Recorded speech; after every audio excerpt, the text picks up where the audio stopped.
All right, good evening everyone. My name is David Alexander. I am a senior financial planner with IG Wealth Management, and tonight we have some fun.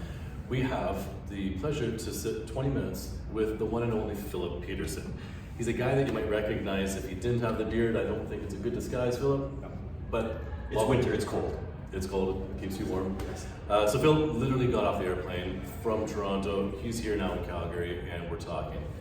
The purpose, if you remember, we sent an email to all families in the practice, and the purpose was really, let's get your questions answered by Philip. So hopefully we get some answers to the families. I know we'll get good info from you. Welcome. For those that want a little better introduction, I'll just share. Chief Investment Strategist. This is the person that you'll recognize on BNN, other news network items. And the one plug I want to make sure that we all get is your Living Markets podcast. It's awesome. I listen to it every time. And when I hear you talking, I know we're friends and we get to talk like this, but when I hear you talking on it, that's just you. Yeah. It's great information, it's awesome, but it's you. And that's what I value a lot out of it. It's easy to consume. So it's 5 minutes of content, average podcast length. So do get the Living Markets podcast on you. You want to start? Absolutely, and thank you for that. I really appreciate it. Appreciate being here. Yeah, happy to. All right, so the first question, we're going to go easy on you. Actually, Elaine and Malcolm are going to go easy on you. This is from them. A few months ago, we saw investment dollars being directed heavily into the long-term bond market. And rates were getting higher, it seemed like a great spot, but we've seen those long-term yields peeling back a bit. Where are you seeing the flows of money today? Well, you know, it's funny. So with the recovery that we saw in the markets last year, so when we look at the returns for 2023 over 2022, I think in general they surprised to the upside. The weakest out of all of them would probably be the Canadian equity market, the TSX that was up, I think it was about 7.5%, excluding dividends, add another 2.5% on top of that for dividends. But then you had the US equity market that was up, I think it was about 19% finished the year. European equity markets up 15%. So it was a better year than expected. Now, the reason why I'm saying that is because what tends to happen is that in general, investors tend to hop on to what worked in the past. So, you know, when we see high returns on bonds, investors tend to pile in on that, whether it's the right time or not. They tend to, you know, jump on that winning horse. So what we're starting to see now is more flows go into the equity markets. That's not necessarily a bad thing, but again, you know, a year ago would have been a much better time to be buying equities when the majority of investors, in general, when we look at the Canadian landscape, were rushing into cash, GICs that were paying 5%, bonds that were paying more, when we were looking at it and saying, oh, you know, it might actually be a good year for equities, given how attractively valued they were. Okay, great. So bonds were attractive, a lot of activity, and now we're seeing it directed somewhere else, even though the yields are still attractive. Yeah, yields are still attractive, but when you mention that, if we go back, say, about 3 months ago, we look at the US 10-year Treasury yield, that's the benchmark that we refer to, it was just about 5%, and that was the highest level that we had seen in 20 some odd years.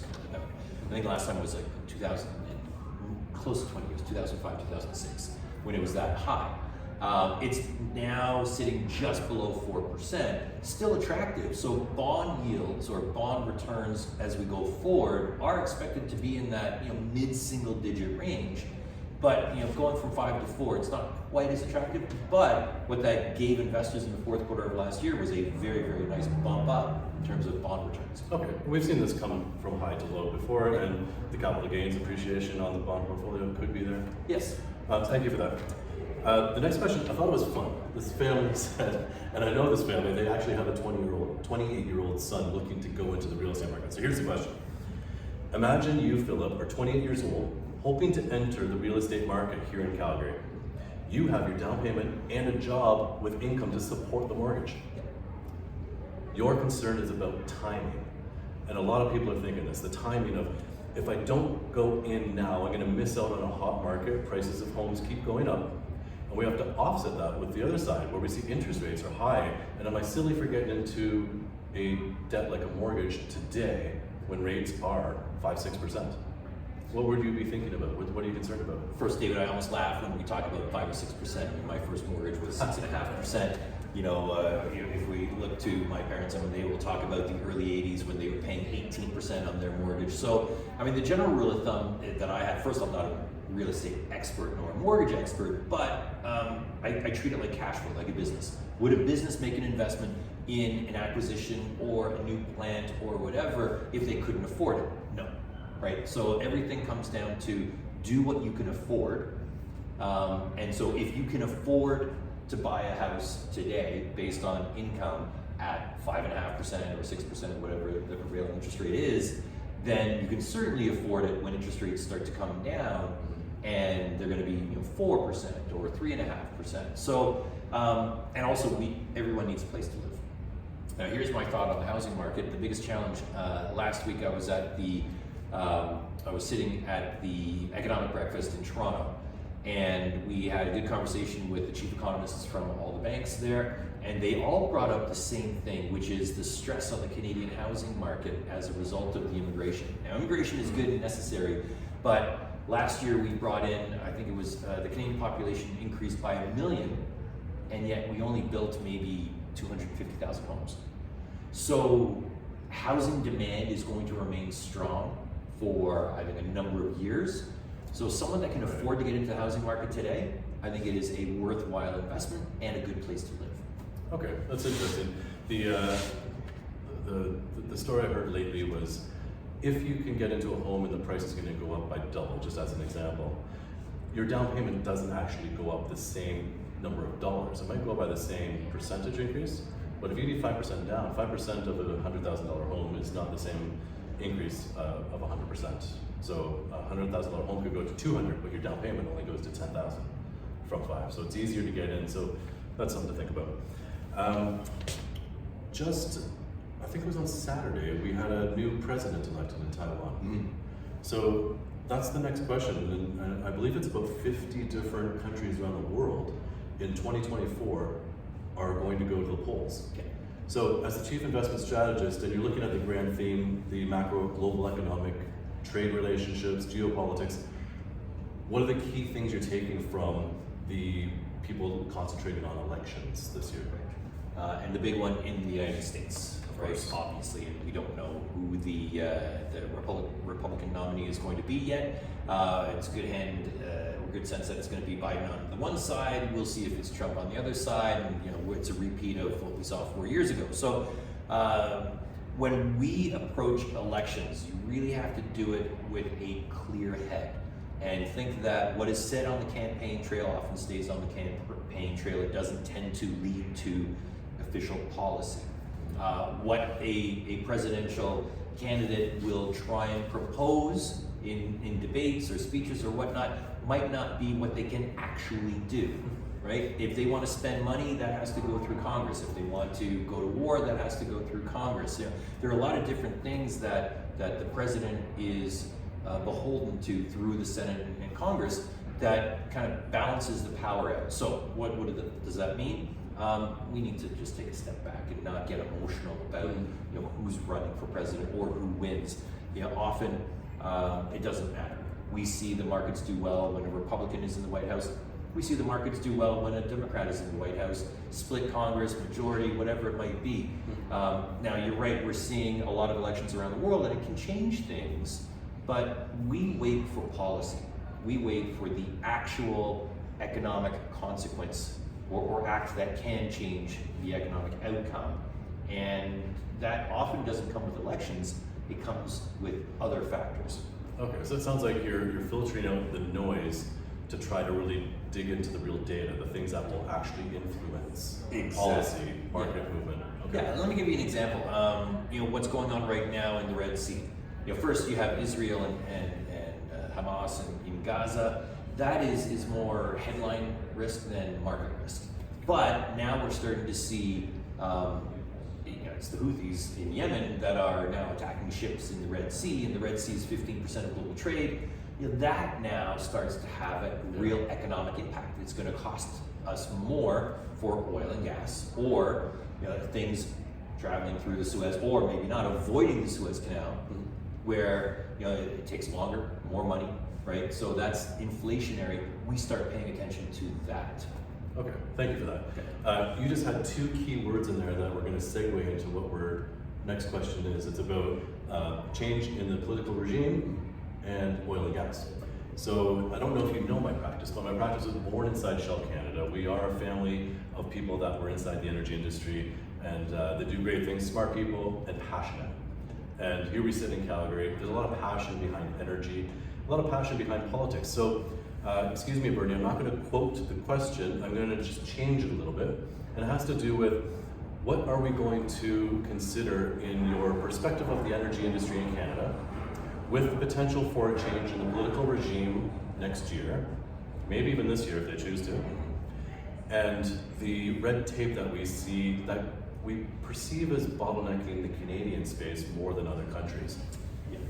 Yeah, I think we have a government that is focused on entirely the wrong things. I maybe shouldn't be as critical of the government, but I don't think they've completely thought through their policy at many different levels. But resources being a key one. Resources are important to the Canadian economy, not just the Alberta economy, but guess what? Oil and gas exists in Saskatchewan and Manitoba. It's important to the East Coast and to the West Coast in terms of pipelines and shipping and so on. And it seems that we have policies that do not embrace that. And that I think is a big mistake. And I think a change in government will bring about a change in policy that will be hopefully beneficial to the Canadian economy and to Canadians as a whole, from the market perspective as well. So when I look at it, I try and put the politics aside and look at it from the market perspective. For the time being, our energy companies are very well run, very profitable, very attractively valued, and I think just waiting for a better opportunity. And I think that opportunity will be forthcoming, and that's good for the Canadian economy, good for the Canadian stock market. Yeah, I share that perspective. I don't think the opportunity coming in might be in the alternative energy opportunities that we have, the investment that's brought in, and I'm excited to see what comes from it. It's not about being negative about it, it's just having a kind of an idea of what can we expect near term for an industry that feels like it's being battled from two different angles. It is, and what's really interesting, if I can just go on a little bit on that, is that while I think alternative energy is a worthwhile investment and direction that we are headed towards, how much of that will replace old energy remains to be seen. I think it's very interesting looking at some of the big energy companies in the United States, and what they've been doing is acquiring smaller energy companies. So if down the road we weren't going to use oil anymore, then this would seem to be a terrible investment. And yet these companies are saying, no, this is still part of our future. It's part of the future of whether it's the US economy or global economy or Canadian economy. It's important. And the technology might not just be alternatives. It could also come through carbon capture, for example, which would put or breathe new life into fossil fuels. There is a quote by Jackie Forrest, who's also got her podcast, Eric Energy Ideas, with Peter Petursson, and I loved it. It was eye-opening for me, and I think we should share it. It goes something along the lines of, we used to say oil and gas, but climate change alternatives are necessary. Instead, we should be saying oil and gas and climate change, therefore alternatives. Change a but to an end. I like that. Yeah. All right, the next question comes in. I'm interested about this, but it's not a play that I do. However, I'll ask the question. Just last week, we saw the SEC approve Bitcoin ETFs. Everyone's talking about it. The people that were early adopters are celebrating, and we don't know if this is just another spike with another valley to follow. No one knows. So we just wanted to get an understanding with the rise of digital currency, blockchain technology.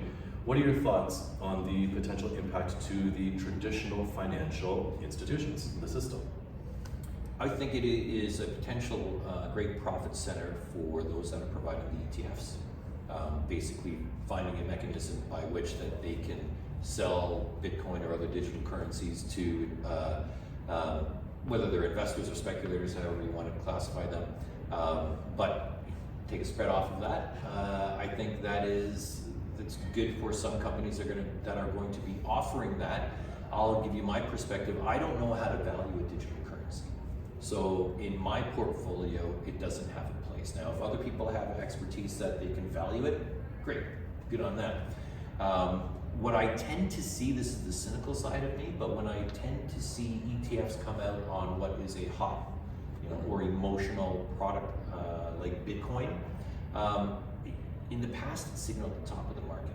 And I'm referring to the last kind of thing that we saw of this, which was the cannabis ETFs. Right. That was the top of the market for the cannabis stocks. That didn't make sense from a valuation perspective back then. We can debate whether it does now, and maybe that's it. So I don't have a strong opinion on Bitcoin one way or the other than I have no clue what its true value is, and I struggle with that, calling it as an investment when I don't know if anyone can determine what the true value is.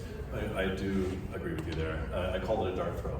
If you imagine a board with a bunch of balloons and you're throwing a dart hoping that something awesome is behind that balloon, that might be this, but no one knows. No. I prefer to invest in what we know. Exactly.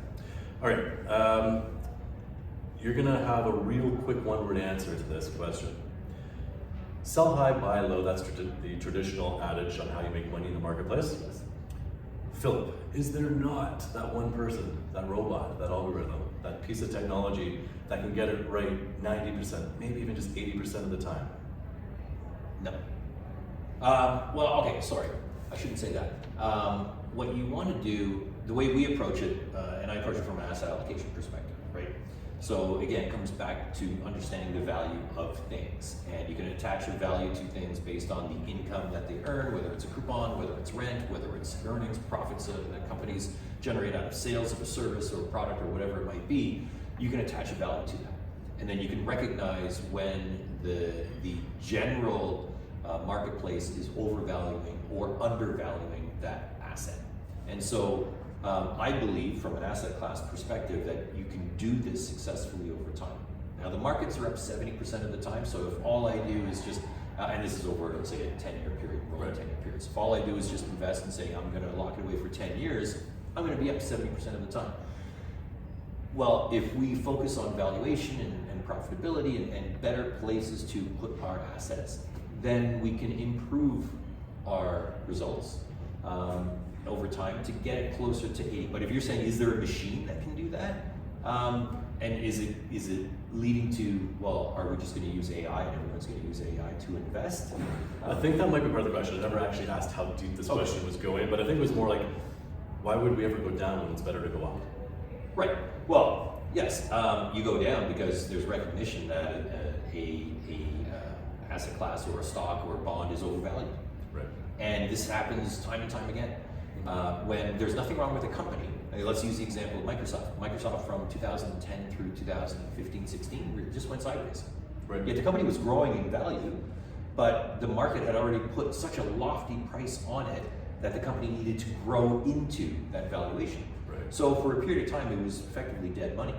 It was a cheap stock, but you had to sit and wait on it. So how does that happen? Well, you get these peaks and valleys in valuation, euphoria, whatever. I just watched the movie Dumb Money, which was all about the GameStop thing, and that's exactly what happened with GameStop. You get this euphoria around it, pushing that stock price higher and higher and higher to levels where it shouldn't be, and eventually it comes crashing back down to earth. We just said that about the ETFs and the pot stock bubble, and maybe that's the Bitcoin bubble. We don't know, but we've seen many iterations of this. Exactly. Yeah. Exactly. There'll be more to come, but we need that in order to generate gains. As a professional, this is what we try to do. I need to have those irrational investors out there to create arbitrage opportunities for me to say, I'm going to be a little bit more defensive, or I'm going to be a little bit more opportunistic. Yeah, that's a neat way to look at it. So I'm going to wrap this up with one question. It's kind of a fun one for you, I hope. The question is, it came after I said, ask a question to Philip Petursson, the Chief Investment Strategist. And the answer was, the question that came back to me was, okay, here's one for you. What does he do? So it was, as a Chief Investment Strategist, what does a typical day in the life of someone in your role look like? And how does that impact tactical oversight of your portfolios? Perfect. Okay, great. So it is a role that there's a handful of guys in Canada that do the same thing that I do. I like Not as well. Not exactly. Or we try. Everyone has their own nuances in terms of how they approach it. But really, what I do, a typical day is I get up, turn on my Bloomberg, which is my news source and data source for everything that's going on around the world, in the stock market, bond markets, you name it, politics. And just start to look at all the data that has come out for the day, or is coming out. any data that is included in our models. We model inflation, we model interest rates, we model valuation for stock markets in a number of different ways all around the world. So update all my models, right? And then look at if there's any new information. And so what we're trying to find are inflection points or continuations of a trend. And that then will indicate to us that we've seen a change in the market sentiment, market direction, whatever it might be. And then we utilize that to make asset allocation tilt. So part of my role is also portfolio manager for our high profile funds and models. And so all the research that I do then will go into that to say, okay, you know what? We're looking at an opportunity in the US where we should probably be taking some profits, for example, that could be the case. And so we'll start to trim the US, reduce the weight there to add it to a cheaper area of the market. Right? Jim Cramer of CNBC says there's always a bull market somewhere. I agree, exactly, right? I agree, there is. There's always an opportunity to make money. And sometimes that means just lose less. Other times it means no, there is a much cheaper asset waiting to be bought and then recognized. And so by making these little tweaks from the research, that we believe makes us better investors and delivers better outcomes for our clients. Okay, that's a great answer. To be clear, you're not deciding what actual stock to buy and sell. You're directing the portfolio managers of some of the world's largest financial institutions that do this, the BlackRocks, the Fidelities, T. Rowe Prices, JP Morgans, these big firms, in which direction you want to have the high profile portfolios tilt. Exactly. So we have a team that does manager research, and they spend a lot of time evaluating managers all around the world to find best-in-class managers for bonds, Canadian bonds, global bonds, corporate bonds, for U.S. equities, large cap, small cap, whatever it might be. Those are the stock pickers. They're the experts that will say, well, I want to own Microsoft or want to own NVIDIA or whatever it might be. Right. What I do is I look at it from an asset class level, or I think of it like a geography level. So do I like Canada? Do I like Canadian stocks more so than I like U.S. stocks? Or do I like bonds more so than I like European stocks? And so then I will basically shift the dollars around and give our U.S. equity manager more money, or less, and give it to the Canadian equity manager. So I love the design of this. It's actually one of the reasons why I was excited to bring my practice into IG Wealth Management, to have access to the strategy that you're running. And it's been performing great, which is always nice to see. I like the oversight though. Thank you for taking care of us. Yeah. No, it's my pleasure. Thank you. So I'm going to wrap it up here.